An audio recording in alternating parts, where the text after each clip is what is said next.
No, we're getting there.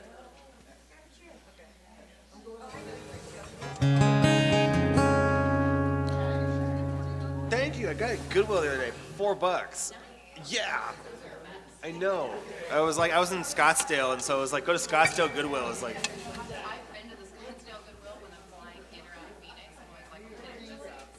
there's good stuff.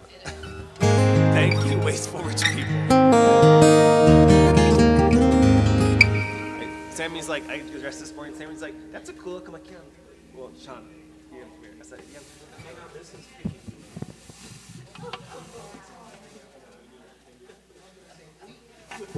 It's just like dying. Oh, I just need the black chest hair and like the gold necklace. Pick you up in your cab. You don't have to tell her about what she missed in daily. Not right now. No. Oh my gosh, that guy. Did you talk to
Bum bum ba, bum bum ba, bum.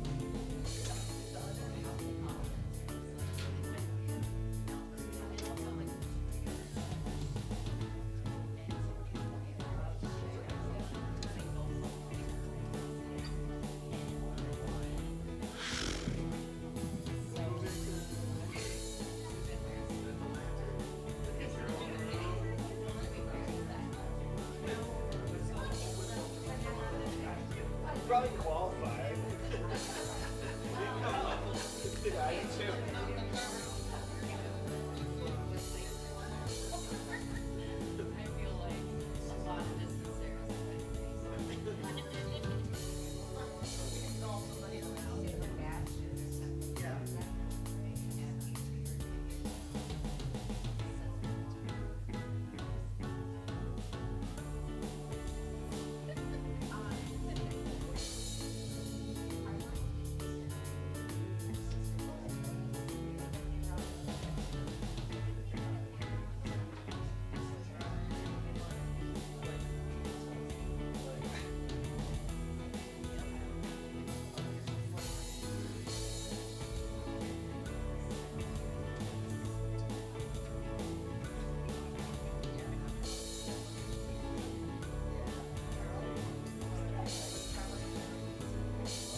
dog just barked at all those kids. So, do you remember there's this kid once at the preschool? Like, I was like, girls and kids, me and my house.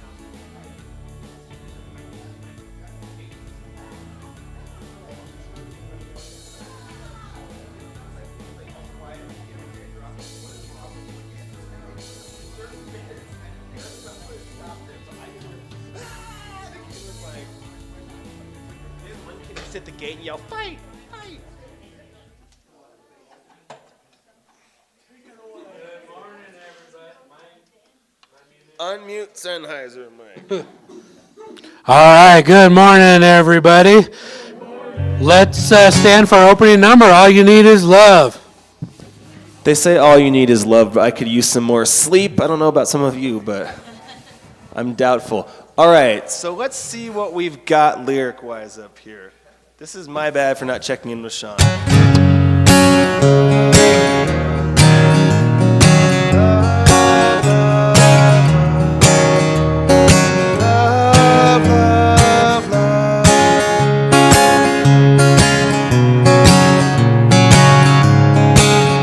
nothing you can do that can't be done. Nothing you can sing that can't be sung. Nothing you can say, but you can learn to play the game. It's easy. You can just wait to the chorus if you guys want. There's nothing you can make that can't be made. No one you can save that can't be saved. Nothing you can do, but you can learn to you in time. It's easy. All you need is love. All you need is love. It's love. Love is all you need.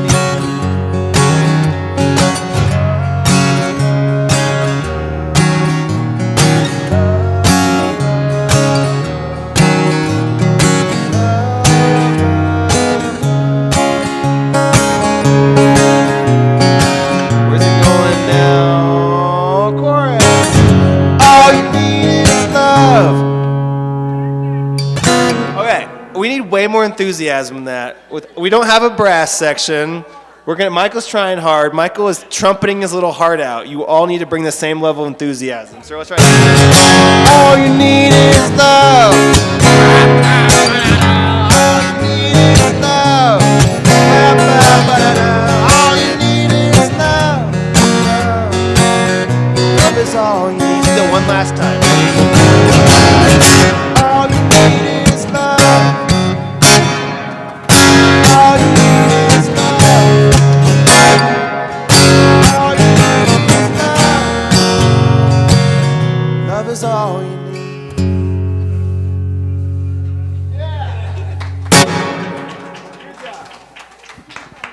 All right, say good morning to each other.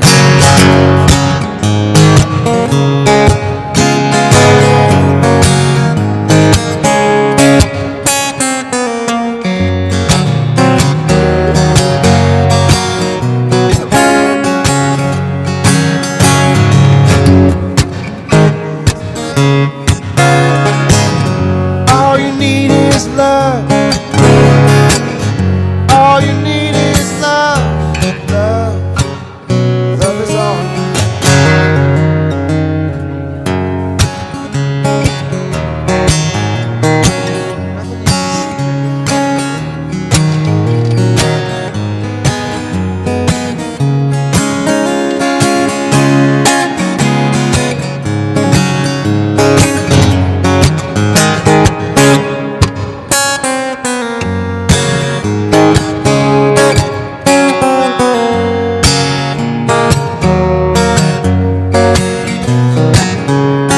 Nothing you can No, I just play the hug music.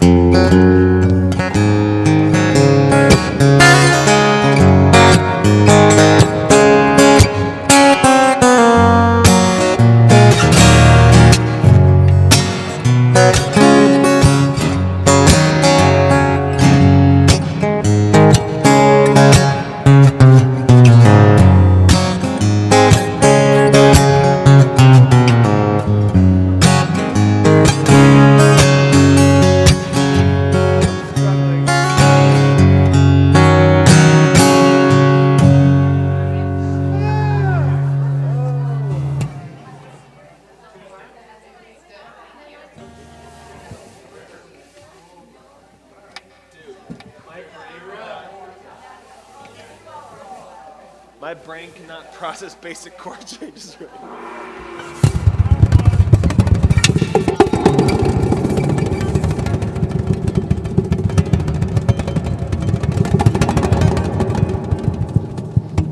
That was a good hit on the gong. Thank you, River.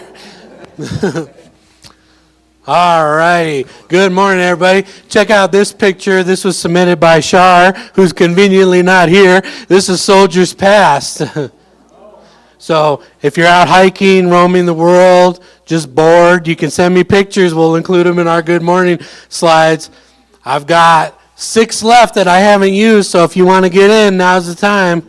Okay, who's been out to that place?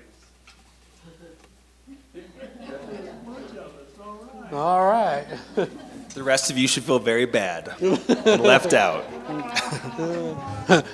We don't do that here. All righty.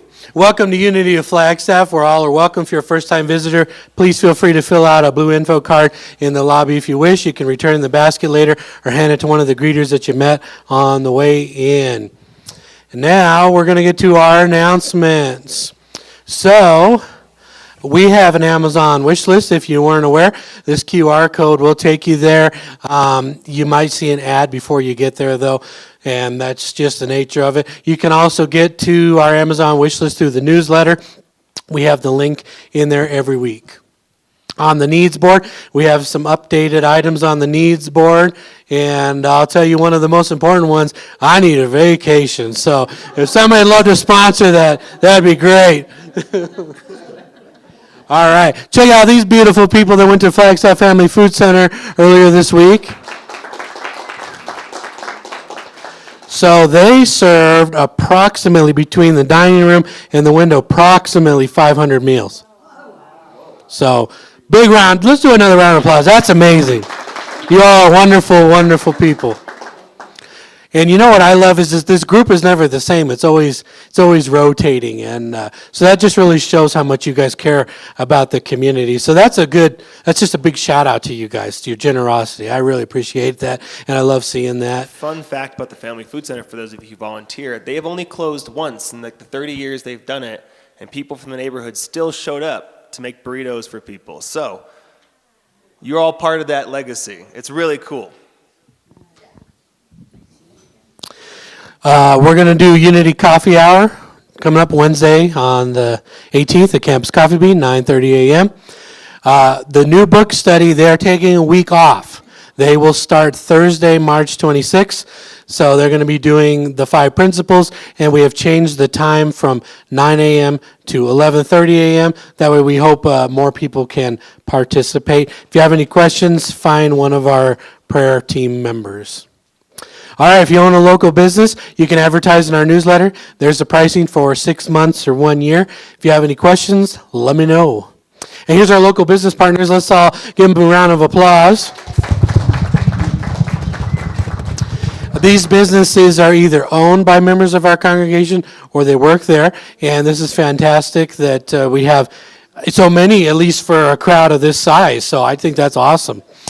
All right, here at Unity of Flagstaff, we have 4 ways to pray. You can ask a prayer partner. Prayer partners, if you're in the room, raise your hands. Prayer partners will be available after the service today over here at the Serenity Room. You can call 1-800-NOW-PRAY for 24/7 prayer support. We also have prayer box. Michael? Oh, you know, they should fire me. Right here on this table. And if you write in prayer requests, we'll hold them in consciousness for 30 days. You can also contact the center here, 928-526-8893. You can call or text on that. All righty. Now I'd like to welcome up Mr. Steve Huffman for our opening prayer. He's a prayer partner, guest musician. He's on our minister search committee, and he's our friend. Thank you, Sean. Okay, so if you'd please join me in prayer. If it feels comfortable, close your eyes. So let's know together the oneness that is God, that is in our lives and is in the lives of everyone. Knowing that we're all whole that we're all love, that we're all wisdom.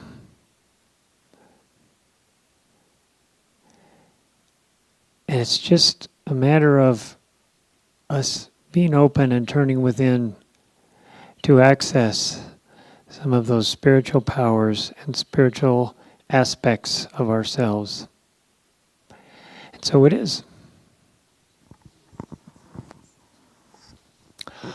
All right, so does anyone have a gratitude or a prayer request that they would like to share? We have Dave with a mic.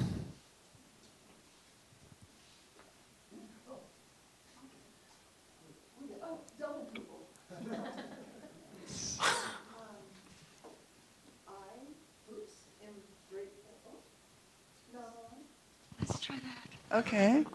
Can you hear me? Yeah. I am grateful for the beautiful weather, but I do pray for more rain or snow before June. That's one prayer request. And I would like a prayer of support. I am selling my neighbor's car for her 2015 Hyundai Elantra with only 25,000 miles. And prayer that this goes easily and we get the best price for that car. Thank you.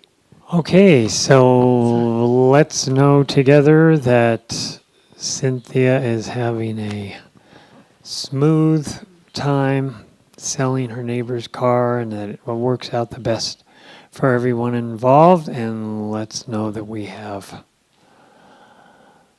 the perfect rain coming exactly when it should.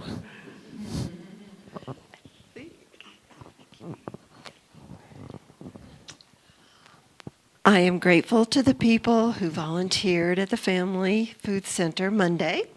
So I would personally like to thank Karen Gilbreth, Julie Schaefer, Sue Carter, Mark Preen, Alan Cantwell, Lark Randall, and Lori Morris. And a special recognition to Hayden Reed, who walked an hour to get there. So everybody, if you would please turn around and give Hayden a thumbs up.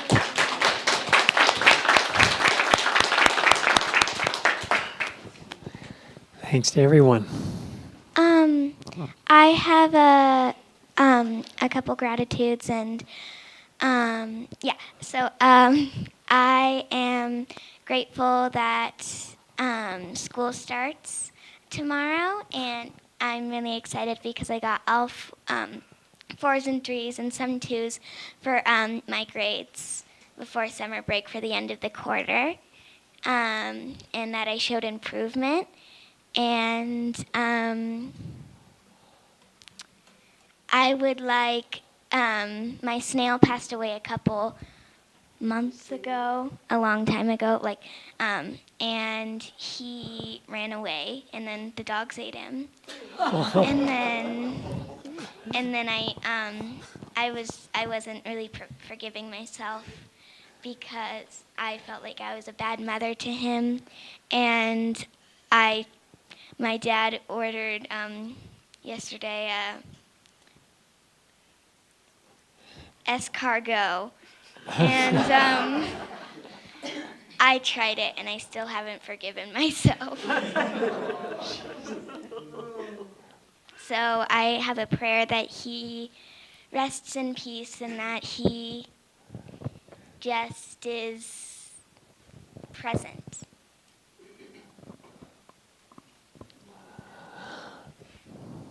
All right, so we are knowing peace for River and for her pet snail.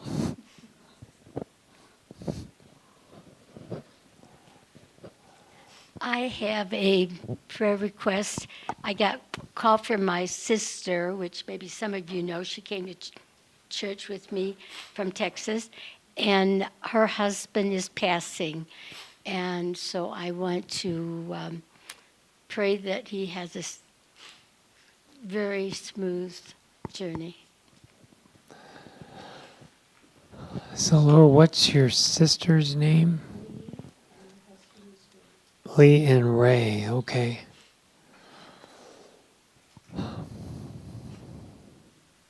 So let's know peace of mind and wholeness for Lee and Ray as Ray is going through the process of passing and moving to his next expression. So it is.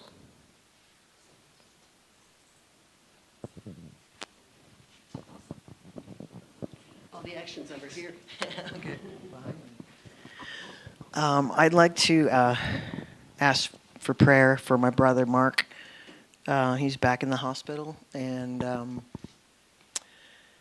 just for peace, for him accepting his situation, and the doctors,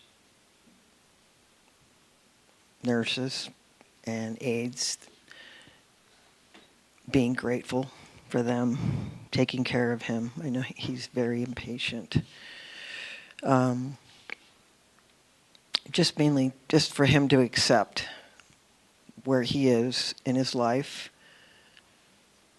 and believe that he's got to change if he wants to live.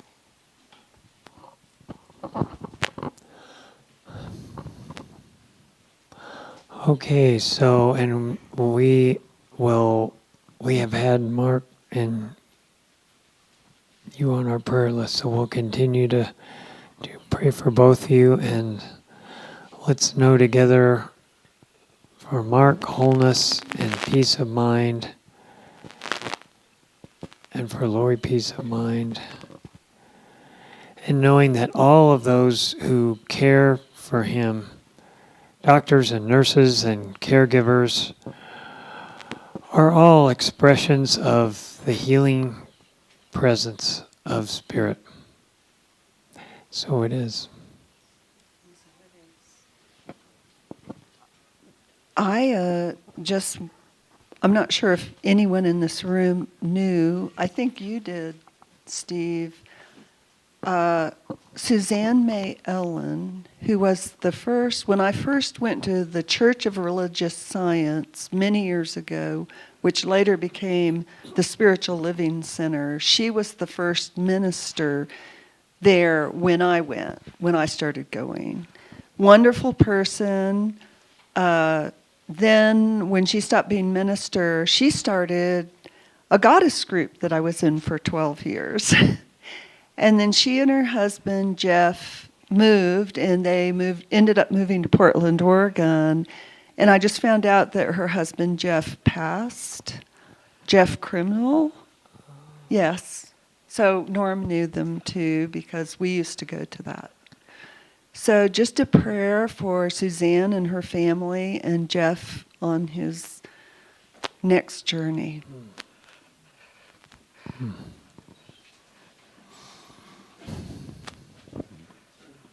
Yeah, I knew Jeff and Suzanne.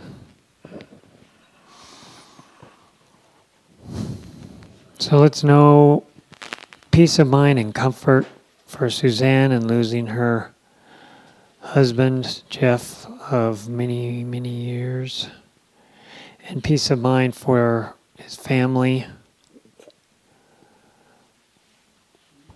And the highest expression for Jeff, for his next expression. And so it is. I forgot, I had told my grandson I would put him on our prayer list. A couple weeks ago, about 3 weeks ago, he fell, and he was in the Children's Hospital in Phoenix with a broken leg in 3 places. And he just got out. They told him he could start putting a little bit of weight on his leg. His name is Sebastian, and he's 13 years old. And he was doing so good. Friday night, he tripped and fell. He broke the femur in the leg. with same leg. So now he's really laid up and will be for quite a while. So we can get some prayers and love going his way.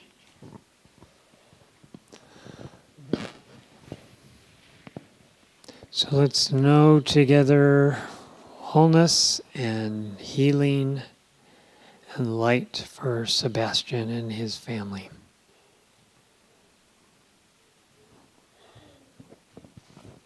I have a gratitude.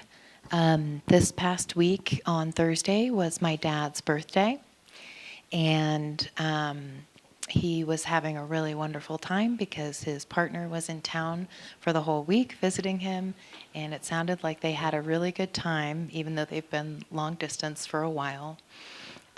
So I'm just grateful for that, and that everything seems to be really good between them, and that he seems really happy. That's a great thing to celebrate. Yeah.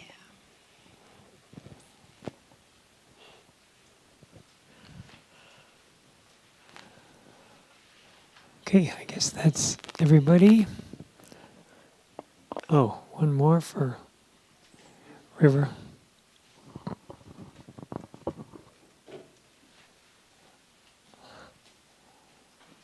Totally forgot what I was just about to say. You can tell me later. All right, so let's collectively affirm with everyone who has shared a celebration or a prayer request that the presence of God is in all things and is the one power. We know that with you that God, the universe, spirit, whatever you want to call it, knows the details, and so it is.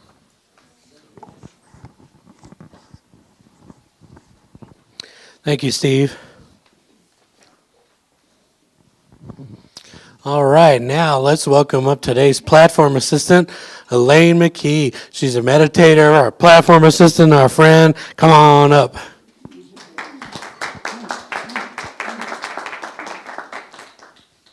Good morning. Good morning. Thank you for being here, everyone. Do you have an available, benevolent spirit guide? Well, many years I never thought about that.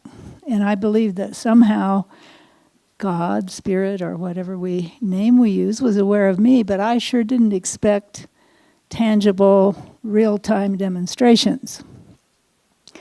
But Stories in the Journey of Souls, a book, the KC readings, the healing of Myrtle Fillmore, our Unity co-founder, and multiple other sources have made me reconsider whether I have a spirit guide.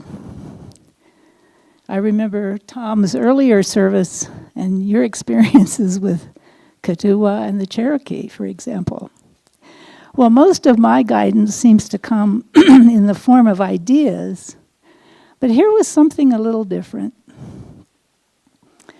Sometime around 2016 or 17, I was a full-time caregiver for my late husband, Ken, whom a few of you might remember. His dementia was moderate at that time. One day we were in Williams, and he needed to use the bathroom. The closest available one was at the Safeway, where we stopped and where he often was shopping with me. On this day, he was in a hurry, so I dropped him at the curb, and he had often used the restroom, and he would come and find me later in the store. You can probably guess that this might be different. I waited for him near the door and busied myself studying the ingredients at the soup display, trying not to stare at the gentleman that kept coming out. And I assumed that at any minute, the next guy out would be Ken. Finally, when a gentleman emerged that I felt comfortable asking, I said, "Is my husband in there?" He looked at me and said, "Ma'am, there's nobody in there." Excuse me a minute.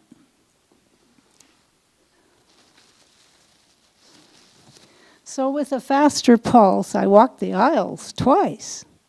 No Ken. So I went to customer service to have them page him. Before they could page him, I saw our neighbor Joe coming toward me. Joe, his wife Pam, and I had met years earlier as Habitat volunteers, but lately our contact was mostly on the road, such as when I'm up here in the photograph, when they would stop and we'd chat and share the latest. When Joe realized what was going on, he said, "I just saw Ken walking across the railroad. Do you want me to go get him?" Of course, I said, "Yes, please." So to my relief, a few minutes actually later, Joe and Ken came strolling in as though nothing had happened. But fortunate as this was, it's not the end of the story. Joe said somewhat wistfully, "I wasn't even planning to come to Safeway today." Wow. It seems to me that 3 of us that day were guided. One guide for all of us? I wonder what our world could be like if we asked and listened to our guides. For my convenience, I've given my guide, I've decided now I have one, at least one, a name, so that I've learned from reading and from others that our guides do have names. I like to remember, though, the older wording of the unity principle number 1, even though it seems like there are multitudes of guides. There's only one presence and one power in the universe and in my life. So among the many, there is one power. And I look forward to hearing your experiences with your guides. Thank you. Thank you, Elaine. I'm going to back up so we can do the unity principle number 2. If you'll repeat this with me. Human beings are divine at their core and therefore inherently good. And the short version is, I am divine. All righty. Let's take a moment and get ourselves together as we prepare for meditation. We'll get the lights dimmed and we'll get everything set up here.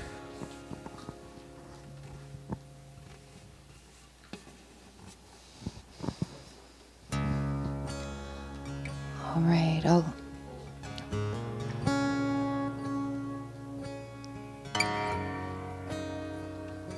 right. Glad we got it just right. Everyone can take a deep breath.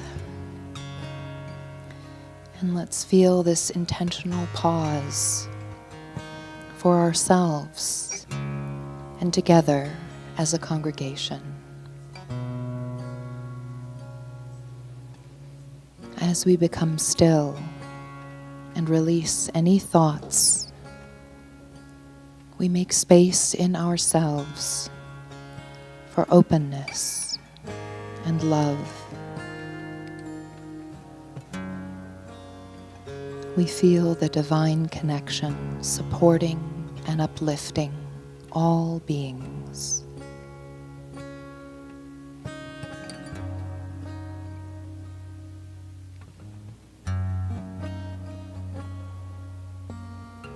We allow this moment to offer us a release of any personal ideas of preferences or judgment.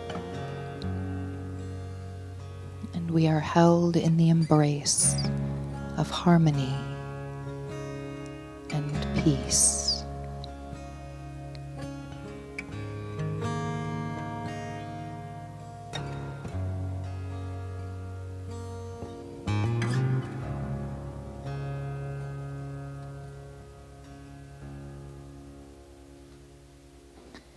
Here and now, grace comes forth in infinite supply, and our wholeness is revealed.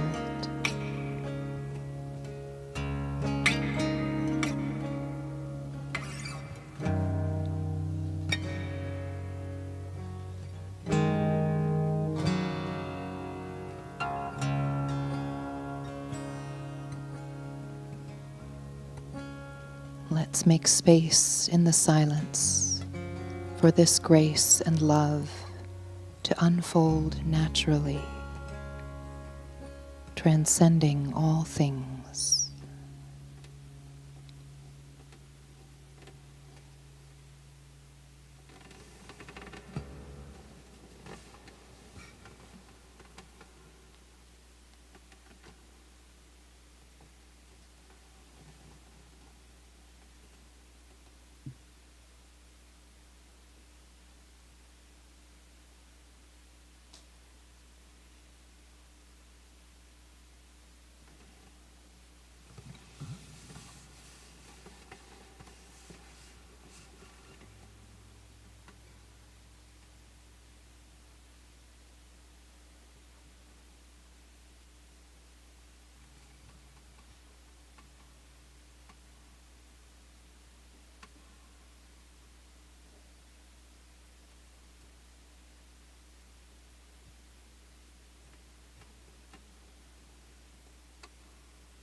Now we feel ourselves in this room,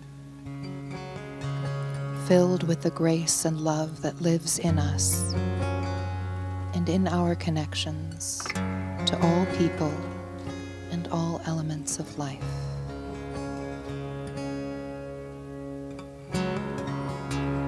With this awareness, we open our eyes and are ready to listen.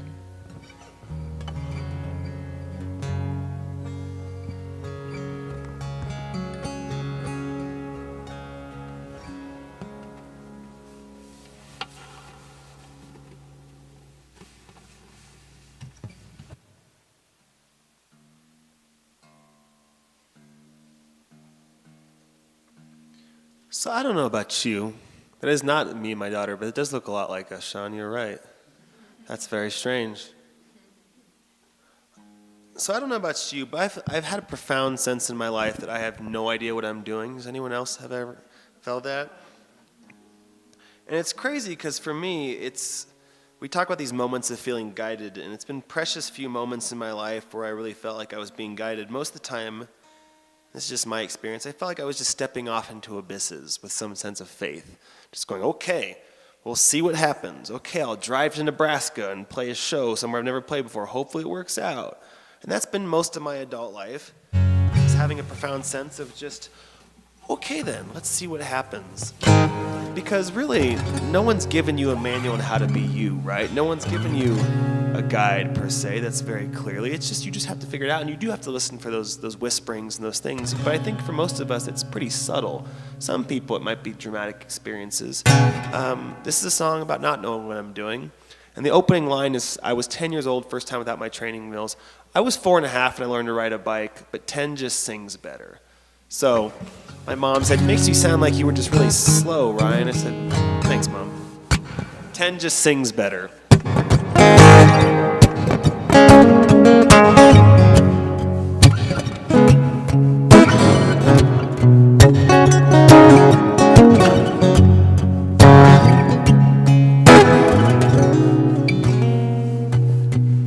I was 10 years old, the first time without my training wheels. My knee pads tight on top of that big old hill. My mama knew it wouldn't budge, so she gave me a push. I wasn't born brave, I've always been shook by the fear.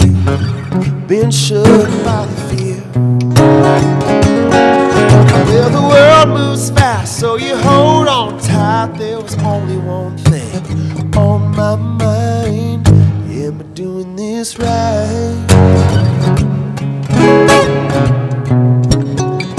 Am I doing this right?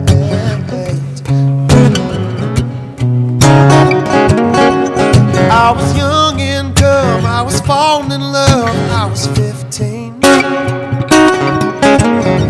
Next 4 years, she was everything.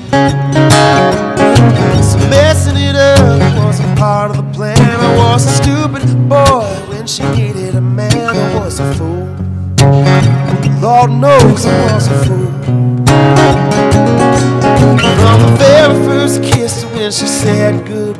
there was only one thing on my mind. Am I doing this right? Am I doing this right?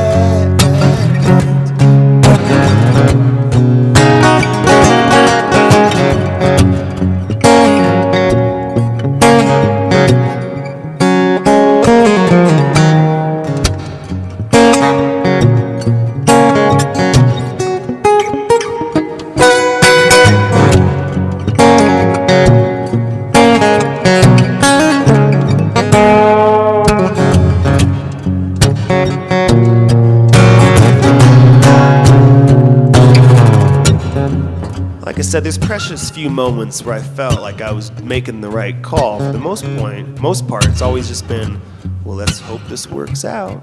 This next verse was a few moments where I think I felt that sense, like I was making a good call. I was moving on, I was writing songs, throwing my life away. She came in, stole my breath away.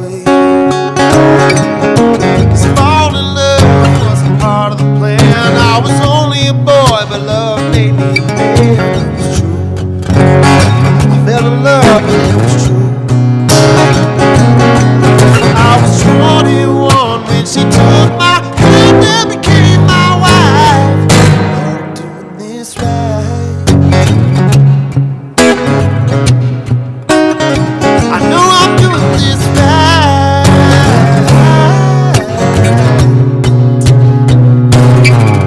I was 10 years old, first time I found my training wheels. Actually, that was 4.5.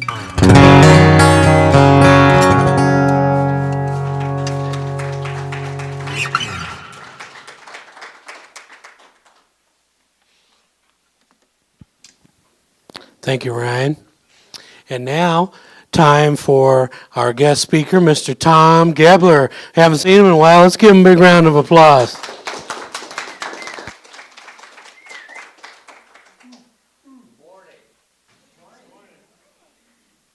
am so excited to be here.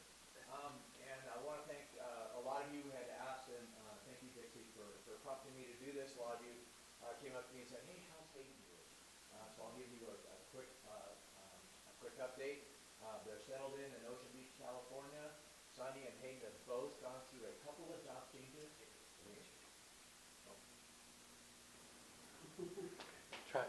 Testing, 1, 2, 3. Are we good? All right. I don't need to start over, do I? Okay. So after a couple of job changes for both of them, they're gainfully employed, dialed in, secure. The kids are loving their schools, and life is pretty good. So thank you all for asking, for those of you who did. Just wanted to give you an update. Yeah. And we have a great place to visit in the summer. There. Where's Ryan? Where'd Ryan go? He left already. Perfect song. Absolutely perfect song for today. So I was asked a couple months ago if I could come and speak to you all again, and I'm delighted.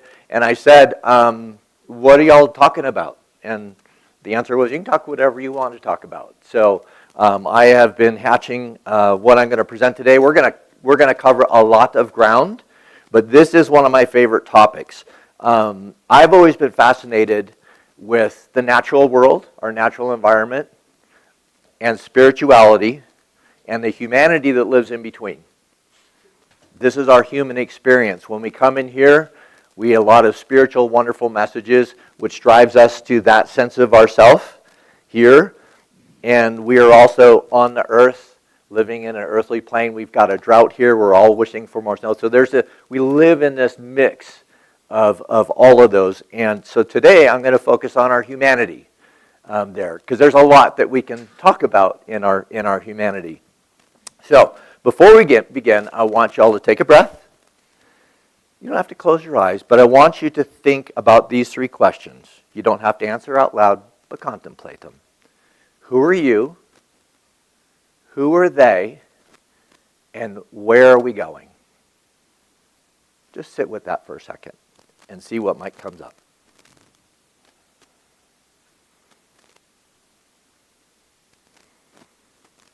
Okay.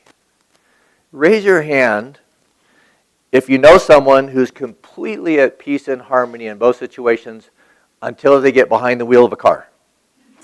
Anybody? And for those of, and perhaps maybe that somebody is ourself, perhaps. Have we ever, who's on social media? Who ever posts anything? Facebook, Instagram, that sort of thing? How many of us have ever somewhat posted something that might be a little bit more of a perfect world of ourselves than what might be going on? Does that ever happen? Have we ever done that? Have you ever seen that? Absolutely. I asked a lot of people when I came in this morning. When you greet somebody, it's like, hi, how you doing? Our most common answer is, we're fine. We're great. Is that the honest answer? Is it? Not always. Not always. But it's a social norm, right? So we are, as human beings on this earth, we are somewhat always wanting to put our best side out, which is a nice thing. It's a pleasant thing. But sometimes that's stepping away from who we truly are at that moment. And so at all times, we carry all sorts of versions of ourselves, our emotions, what's going on in our life. That's part of being a human being there. I will say more and more, we're being asked to present our best self. And that might be a simple answer of, how are you doing? I'm great. I want people to see that. With social media and all the things that we're being bombarded with today, our best self can look filtered, it can look curated, polished. We want to be seen as spiritually evolved, calm and centered. I label that as being our best self. And there's a lot of push today to present that to the world. The question is, are we trying to look whole or become whole? There's a difference. I'm saying in this best self world, a lot of that is we're just trying to look whole. Does that make sense? There's also a trend that we're seeing that is exposing the dark side of our humanity. And there's a wonderful book that I'm going to recommend, and it's called The Dark Side of the Light Chasers by Deb Ford. Has anybody ever heard of that book before? That is a really, really good one to look up. This guy right here is me. Look at it for a second. That's a picture of me. When I had long hair, all I did was go to black and white, and I do have green eyes, but not that green. Does it look like a different person? I thought it was like an Avenger villain or something like that. Marvel villain. Ladies and gentlemen, that's a picture of me. And I will tell you, I identify with some of that guy. We all have these aspects of ourselves. I'm not going to, for years I tried to deny or to push, like, oh, nobody needs to see that guy, but he's there. He's right here. Right now. That guy is me 2 years ago. I took the picture, and I'm sharing it with you. So in Deb Ford's book, The Dark Side of the Light Chasers, she examines the full notion, and she unfortunately passed away a handful of years ago, but I was fortunate enough to see her at Unity of Phoenix when she brought out this book. And she was really clear that she sees that as a false notion that we should always be happy, loving, and kind. That there are times when that works swimmingly, and it's a great thing to hold for us, but it doesn't apply to all things at all times. Does that make sense? And she said, she asked this question, think of a trait in other people that really irritates you. The question is, which is not a comfortable one, where might that trait live in you?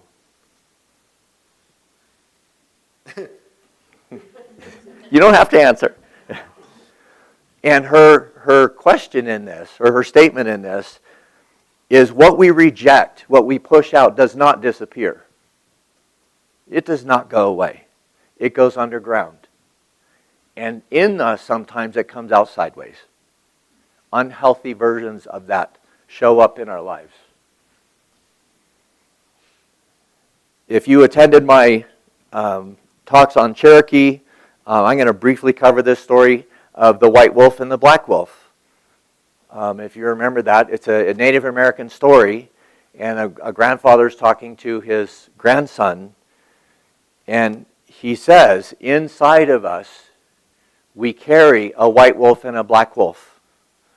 And the white wolf is love, it's compassion, it's understanding, it's kindness. And the black wolf inside us is anger and rage, jealousy. And in us, we have both of those wolves. And the grandson says, well, Grandpa, which one of those, and they're always fighting each other. Grandson says, well, which one wins? And the answer is the one that you feed. When we see, and his answer goes beyond that story, that's a great one to finish on. But the second part of that story is because we have those inside us there, if we just feed the white wolf, the black wolf is going to begin to starve. And it's going to become desperate. And it's going to come out sideways. It's trying to survive. So in order to maintain this, we have to find what? Balance. We have to balance. They are both in us at all times. And there's an appropriate time for the black wolf to show up in our life. There's an appropriate time for the white wolf. So we are all of those things. So there is a space in the human experience for all emotions, not just joy, not just happiness, and not just love. We can probably turn off the scary guy.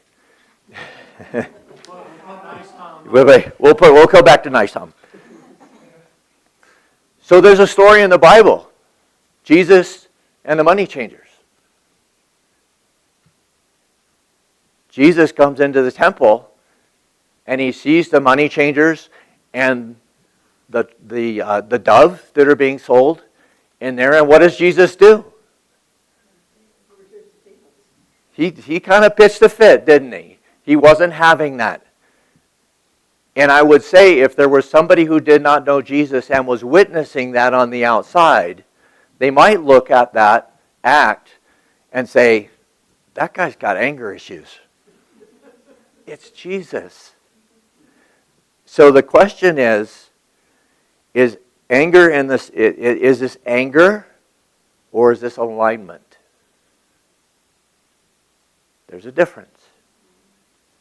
Anger in the service of love, courage versus reactivity. So, enough about us. Who are they? When we talk about a they, I find I love this. This is fascinating for me. I think the they is whatever we focus on being the they. This us versus them, it feels like it's real, doesn't it? When you were thinking about the they, there's this separation of them, not me. But I would say that while this division feels true, it actually isn't. It's just our focus. That it's a construct in ourselves. As divided as we are, if you want to create in divisions, Republicans and Democrats, Muslims, Jews, Christians, anything that might have aspects of, on the surface, looks like it's a division and separation. I'm going to give you an example of where all of that falls apart. In every January, I think it's January, we have a thing called the Super Bowl. Anybody watch it this year? Awesome. Anybody have ever watched the Super Bowl? Should be everybody. Okay. So this last Super Bowl, there's a stadium that held 70,000 people. Everybody had their own ticket and their own seat. And they all sat together and voted for one of two teams. So we set aside all these differences that were so upset and worried and fearful about what's going on in the world. Yet I can sit down in a chair next to somebody, I have no idea who they are.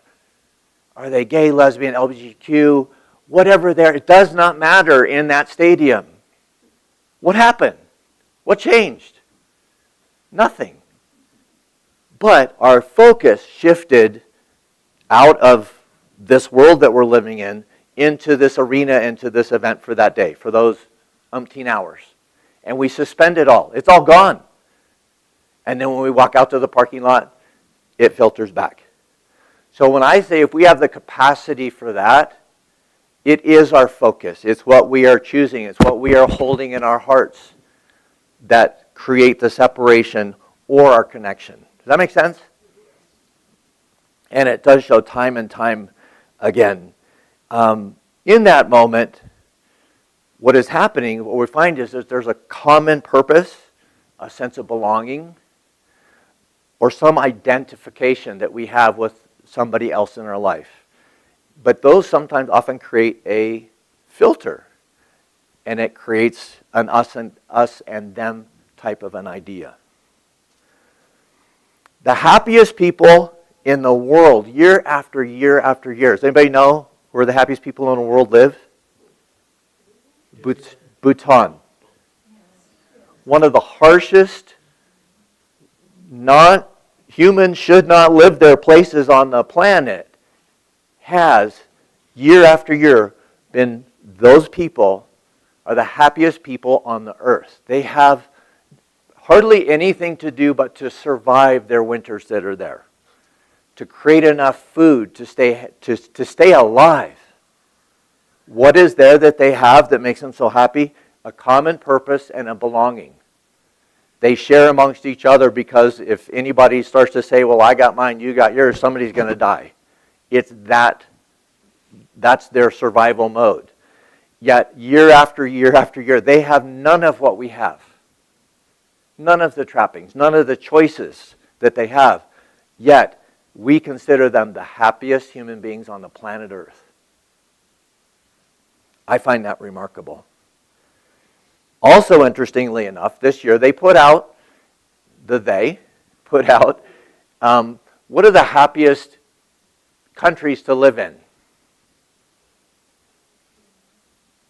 Japan and Germany are in that top 10 list this year.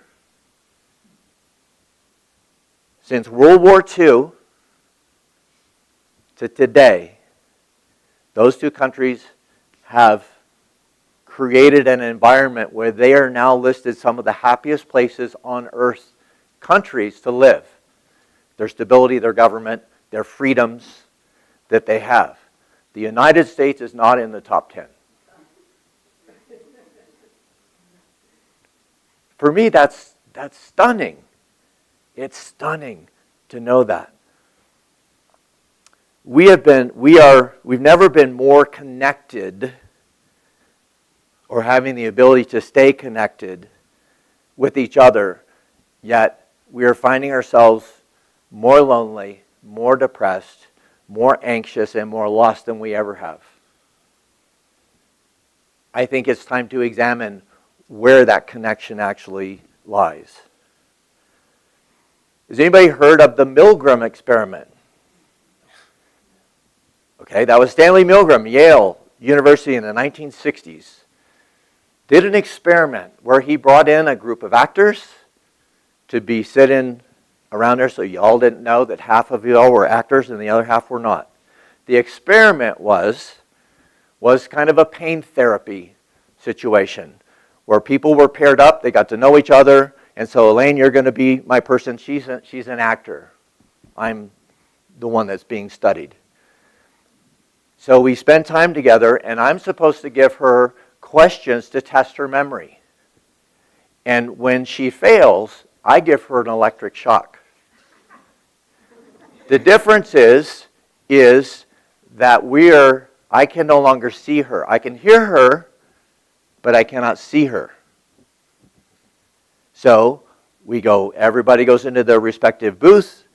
I ask her questions, And so she knows that after a bit, she's supposed to make mistakes. Now, I'm in charge of how long the shock goes, and I'm also in charge of the intensity of the shock. She sees the dial. She's not getting shocked.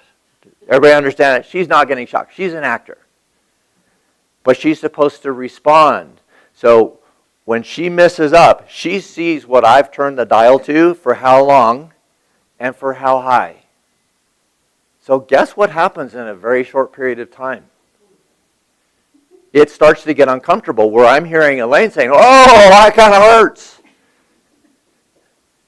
And anytime somebody was like, if I said, "Hey, I'm getting a little uncomfortable, I don't want to do this anymore," the man in the white coat said, "You need to keep going. This is part of the experiment. Elaine's fine. Keep going." This is what they did. And what they found out in very short order, we were almost all willing to crank the dial. 450 volts. I was sending through here for 10 seconds, 12 seconds at a time, hearing her scream, pleading to stop. Yet I was instructed to keep it going. That was very telling. So what does that tell us about our human nature? We tend to follow authority. We want to belong. And we can justify harm. I think these are great questions to examine the world that we're living in today. Each of us has within us the ability to unite, like the Super Bowl, and comply with cruelty. It's all in us. It is all in us. So who are they? They are us. There is no they. Does that make sense? I want to shift from going from our best self to what I call our authentic self. And that was Ryan's song today. When Ryan began the song, the beginning was his best self. I'm hoping I'm getting it right. It's a perfect song today. Absolutely perfect. To, I understand life, I have a sense of myself a little bit, and now I'm showing up in the world a little more authentically. A great book that I've read years and years ago, and it still comes to mind a lot, is Don Miguel Ruiz's 4 Agreements. Who's read that one? Fantastic work for today. Being impeccable with your words. Don't take anything personally. Don't make assumptions. And always do your best. And notice they say always do your best, not be your best. I might feel like Ryan saying he could use a couple more hours of sleep. So he may not be his best at this moment because he's tired. But he did his best. There's a difference. That's being authentic. Being impeccable with your word doesn't mean always saying nice things. Does it? No. Being impeccable with our words means I'm authentic with our words. And it's the same situation when I would greet somebody this morning, and if y'all greeted me, I asked you a lot, and I got a lot of, I'm great, I'm fine, I'm well. And I hope that's true. But what I really would love is your authenticity to there. Ryan says, how am I? I could use a couple more hours of sleep. How am I today? I'm anxious. I'm always anxious before I speak. In sometimes good ways, sometimes it's good energy, and sometimes it's darn near a panic attack, which I've had in this room before. You didn't know that? Okay, I did. Yep. So being impeccable with your words is an invitation to really choose who am I right now at this moment? What words are my truth? What words are the authentic me coming out? It's not curated. It's not what I just think that they want to hear. Your authenticity matters. Don't take any, I'm not going to go through all these, but the second one that is near and dear to me is don't take anything personally. Because there's an awful lot of stuff out there to be upset about. or to feel like we're being attacked at that. And I know there's a Buddhist story. I won't go into the length of the story, but the end of the story is, if someone offers you a gift and you refuse to accept that gift, to whom does that gift belong? You can answer. Who's it belong to? Elaine offers me a gift, and I say, thank you, no. Who does the gift belong to? You. I didn't accept it. You can throw a ball to me. I don't have to catch it. When we don't take things personally, that's what we're doing. We're making a choice to receive or refuse anything. And that's a Buddha story. You can't make Buddha mad unless Buddha allows you. Unless I receive your vitriol. If I take it in, I accepted the gift. But I have the choice not to. That's being an authentic self. We have the choice to do that. And in being impeccable with your word, there are things that are going back to Cherokee. When I was researching, before I went to North Carolina to speak over there, I wanted to learn as much as I could about their culture. And one of the things I found is they have an online newspaper. It's called the Cherokee One Feather.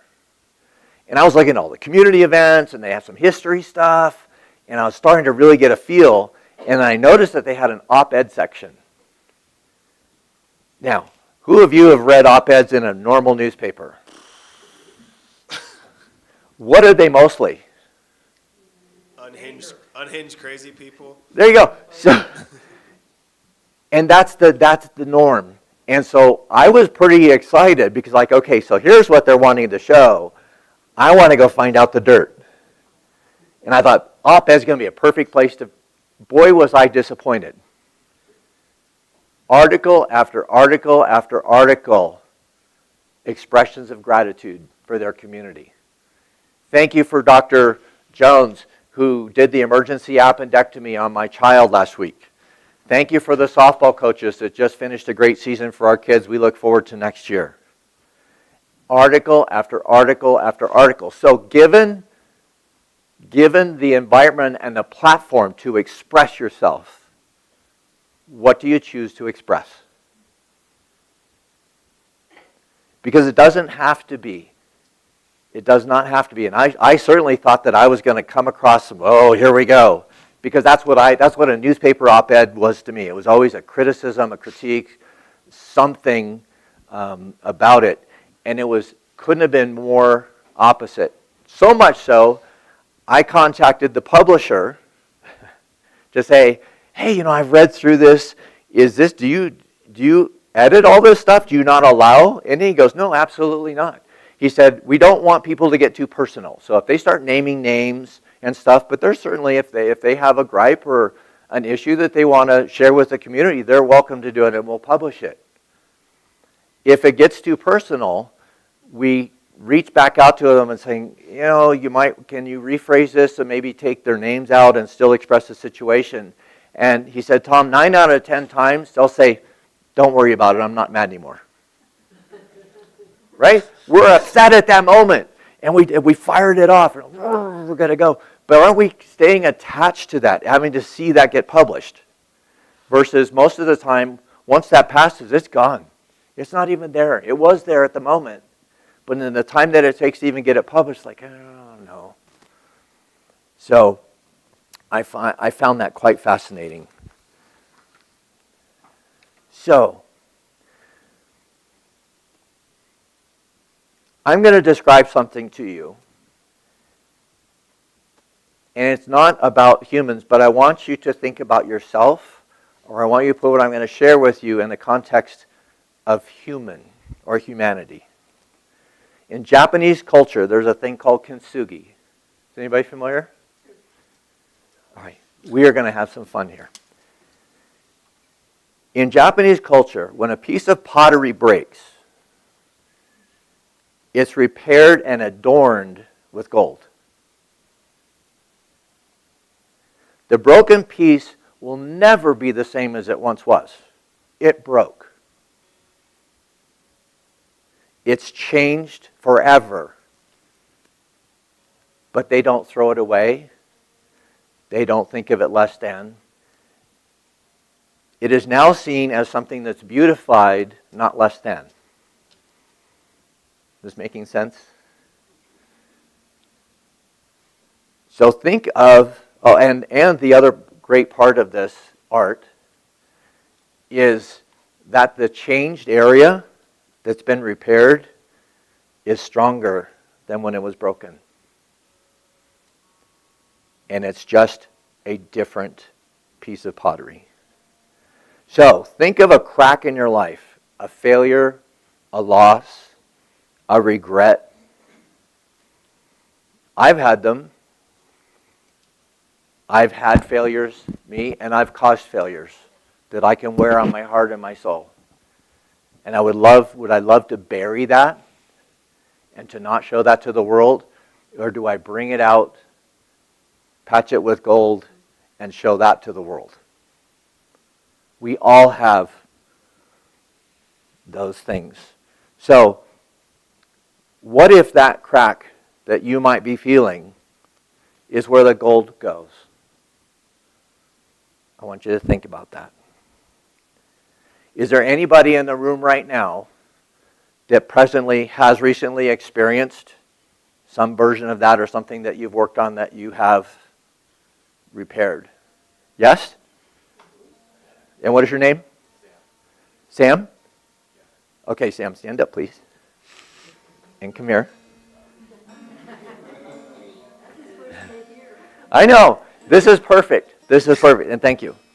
So, I have on my wrist a piece that when I landed on my talk today, a couple of months ago, I want to do some research on the aspect of kintsugi. And I found this bracelet, which I'm going to give to you. And on the first, and you have to stay here and show this, what this is to everybody, because I can't show them up here right now. But this is an emblem of kintsugi repair. And I'm going to give this to you for you to wear. And it comes in this box. And I won't read everything that goes on this, but I want you to hang on to that. And what it does say in the box is that I'm not broken, I'm rebuilt. So my invitation for you, I want you to wear this, and when you feel like you've gotten a message or it's time to move it on, bring it back here. And we'll find a place, maybe put it up on the table, so that if anybody else wants to wear that bracelet for a bit while they're doing this work or to see how it fits, if it's there, grab it, wear it, and bring it back. And what I'd like to do is to come back, say, in November at the end of the year, and I want to hear the stories that this bracelet has given or provided. Okay? All right, thank you.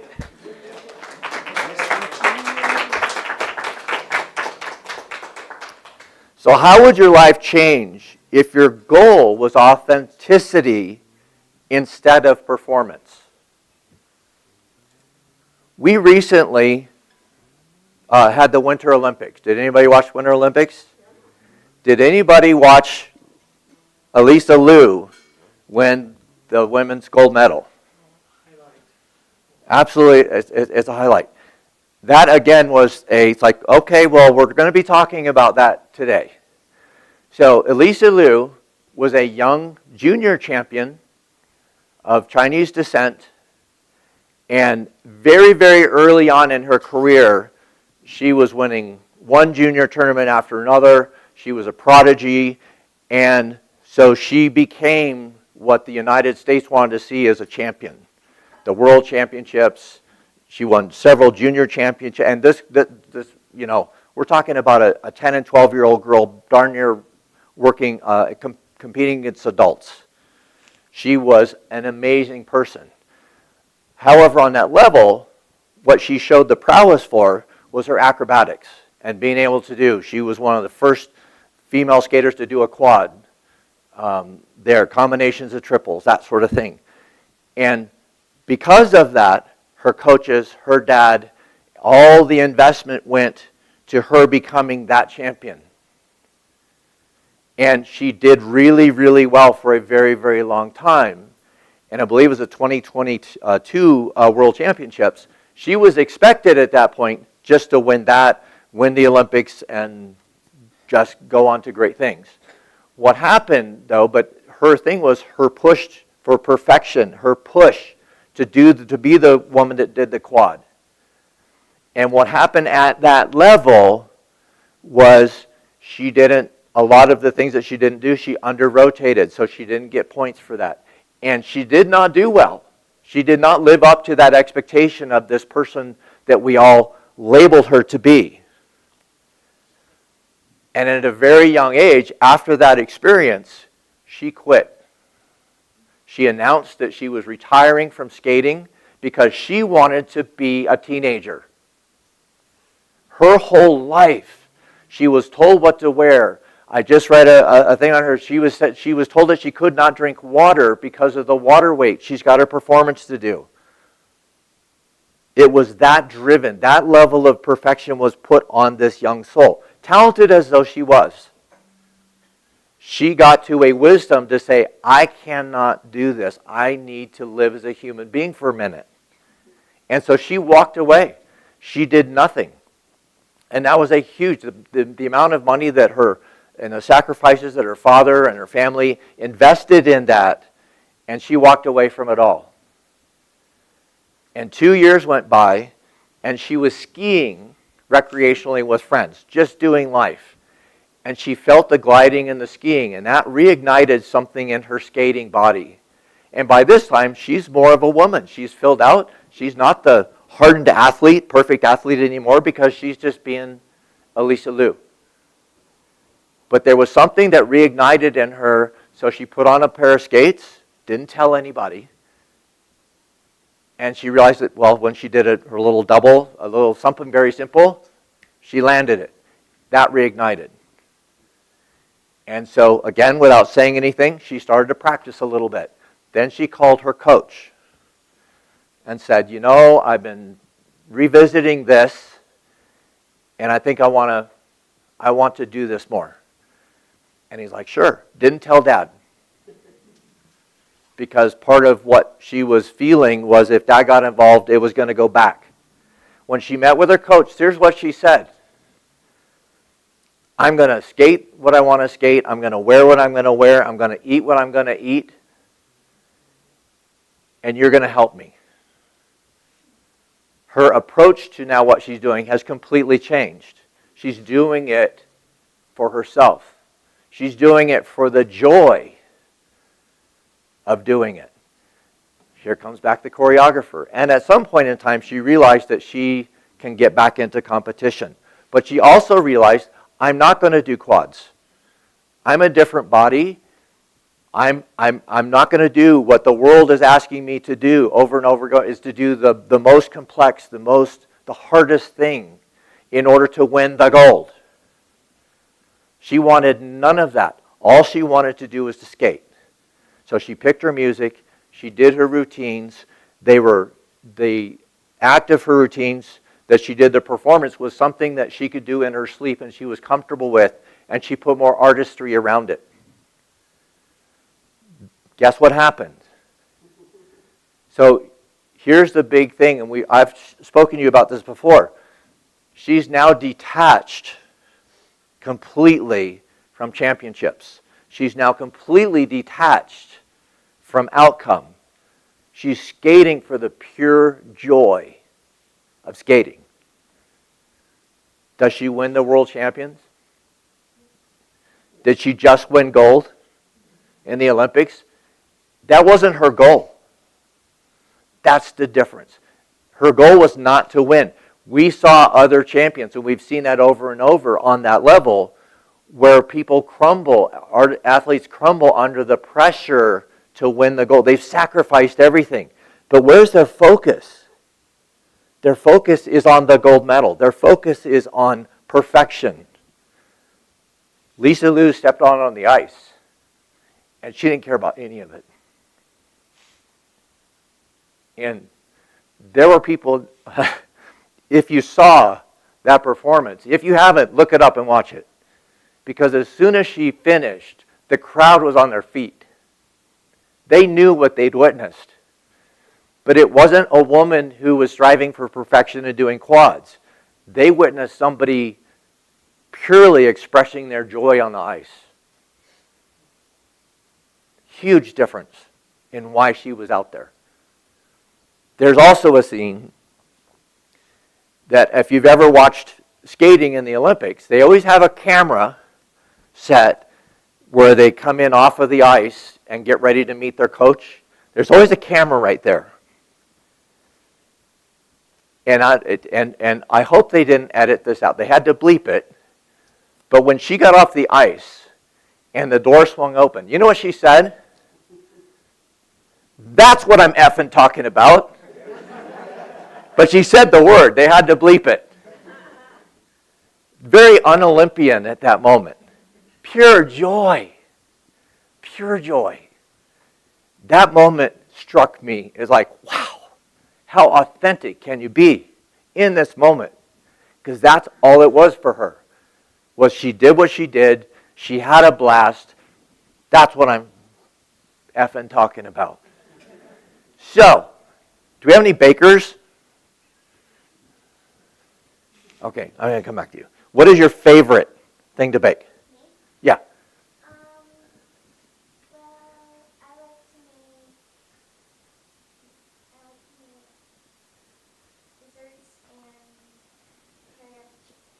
Teriyaki chicken.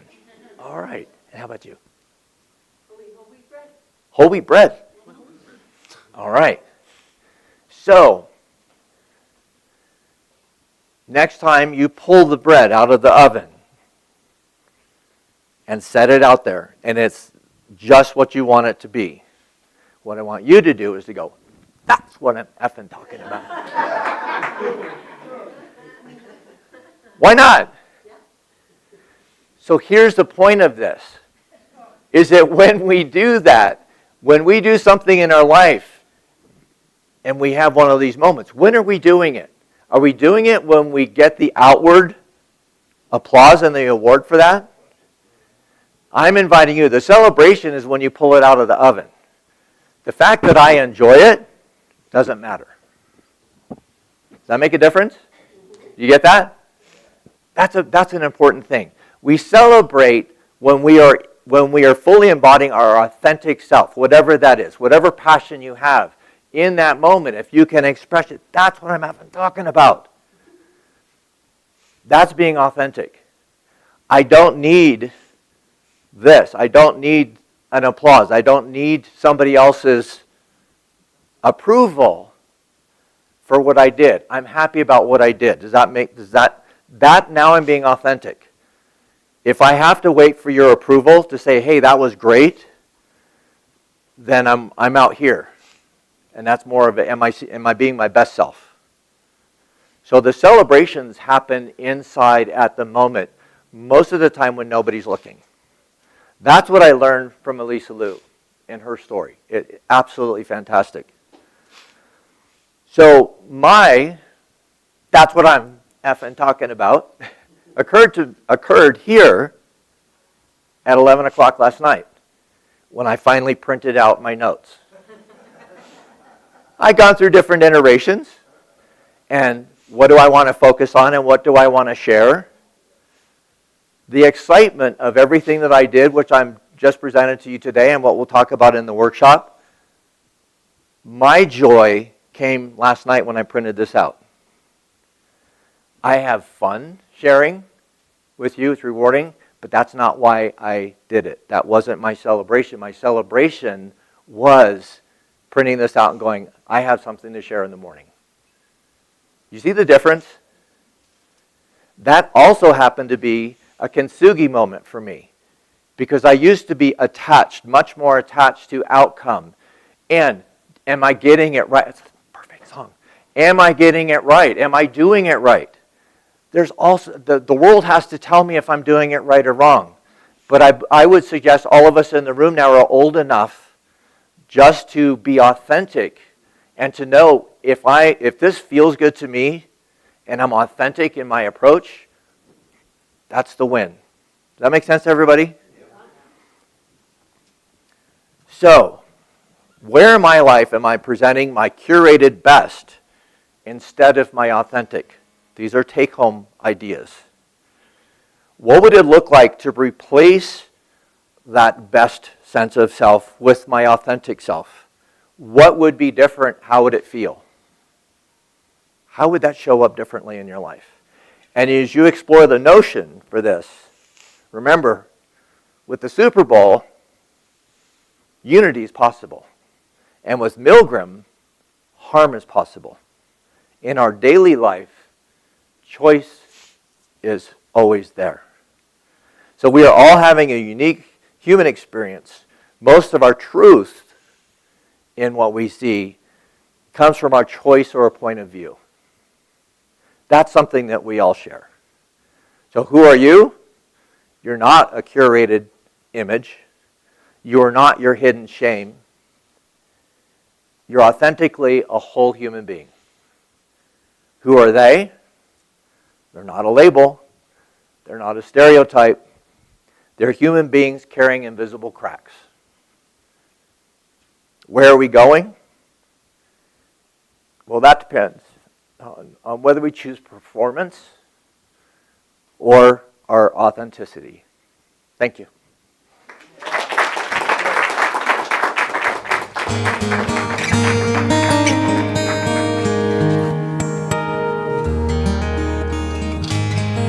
So the song listed is not what I'm going to do. It doesn't work with how things went out today, so we're just going to be authentic. There is a tension that I've always felt with music in the last couple of years because there's so much going on in the world, and sometimes, especially in the circles I run in, it's a very socially aware circle of musicians, and there's always this pressure to you have to say the activist-y thing or something like that, and that's never how I've seen myself. And I had a musician friend who I just choose not to engage with him a lot, but he said this thing, and I'm not going to bleep it out. He said, "I'm never going to say some corny shit like my music's meant to unify people." And I'm not going to say that. And I just felt like a weird feeling about that because for me, it's some artists come from a place of causing discomfort. That's an important task as an artist. But for me, why I've come to music has never been that thing. And it doesn't mean I don't have my opinions or my feelings, but I love when I have a moment where we can just pull people out for an hour and a half. And it's because there's so much crap going on, you're engaged with it. And part of being human is not all that. It's all that stuff. And some artists oh, I feel like I have to say this. And a couple years ago, there was a funny story. If you all know the artist Jason Mraz, he's a famous pop musician. His music is almost obnoxiously positive at points. I mean, he's just so positive of a person. He runs an avocado farm in his spare time. He's a very positive person. And someone was interviewing him. And they were like, well, why are you so positive? The world's so dark right now. He goes, it would be really easy for me to do that darkness thing. He's like, but I feel like my job and my purpose is to bring as much light into the situation as possible because that's just who I am. That's what I am authentically. And that can feel really hard to stick to that because people want you to engage with whatever the political moment is, whatever that's the thing. And it's important, but it's also important just to create moments of transcendence. So I'm going to play you an instrumental song of mine because this is my favorite song I get to play in the show. Every night I get to play it. Because it's the moment where I just get to be out of it for a bit. And I just get to smile. And a buddy of mine said, he goes, I love it. It's my favorite moment because I can tell, him and I toured together, it's my favorite moment because you're clearly the most happy in that moment. You're just so glad to be here doing this. It's called Santa Cruz by Morning. And it is my favorite thing to play.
Ryan Bider, everybody. How about this guy over here? We want him back, right? Yeah. All right. Before we start our celebration of abundance, let's have Marilyn come up. She's got a special announcement. Hi, y'all. First of all, I want to thank everybody who showed up last week to vote on our candidate.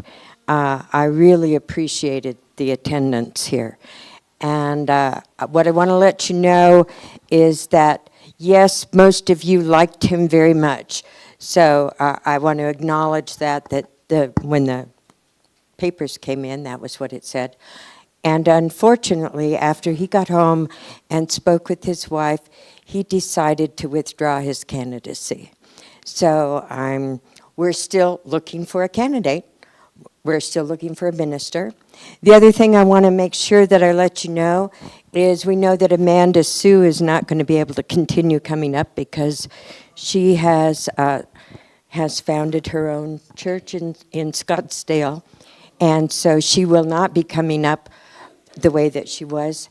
And Sabrina, the lady that we wanted to hire and had an accident and was unable to become our minister, is now doing much better, and she has agreed to come up twice a month for us until we can find a full-time minister. So I wanted to let you all know that that's the status of where we are.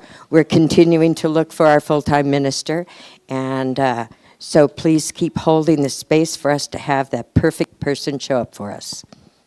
Thank you so much. Got another one. Come on up. Consequently, the search team is still active. Unfortunately, we have lost a couple people on the team, resigned for various reasons. And so we're down to just 4 people, and we feel like we'd like to have a few more people involved. If you have an interest in serving on the search team, you can talk with me or Steve or Carolyn. Dawn also is the other person on the team. So we'd like to get a couple more people on board as soon as we can. Thanks. Thank you. All right, let's get to our celebration of abundance. Come on up. Yeah, Mr. Dave will be our board basket blesser this morning. The one and only. Our board consciousness is abundance. Say this. An Abundant and thriving community. The second board consciousness is our new minister. We are attracting the perfect new minister for Unity of Flagstaff, who leads and inspires us into our next phase of spiritual growth and service. All together. We release our limitations and give from abundance. We are abundant. Thank you, Spirit. All righty, go forth. So here to remind you about ways to give. You can do cash or check. We also have Zelle. This QR code works best through when your banking app is open. This is in our newsletter, and we've got it posted around a few places. And I also love to check our P.O. Box. Give me a reason to go down there besides the bills. P.O. Box 1740, Flagstaff, Arizona 86002. And you know, it's tax time, so I haven't asked for a whole year, but if you get a tax return and you don't need it, we would gladly love to take that off your hands. So let me know. Last year we got one. Hey, let's maybe make it 2 this year. Let's see what happens. All right, come on up, you two. If everybody will join me. Thank you for this bounty. Thank you for this community. Thank you for the good we do and will do. We are joy-filled, and so it is. All right, please stand for our closing number. We're going to reprise All You Need Is Love.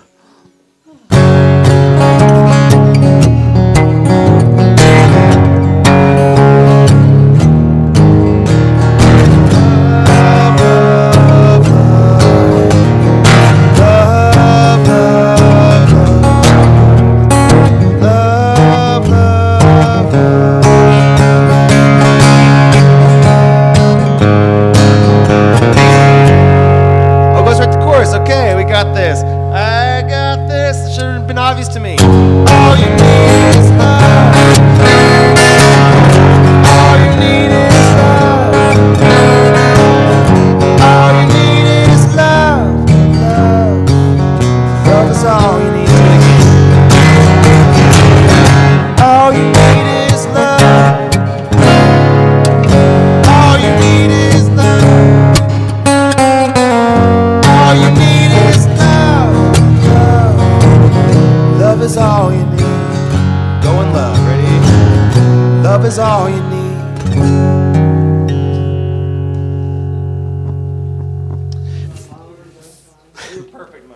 Yes, thank you, Michael. All right, if you'll join me in prayer protection.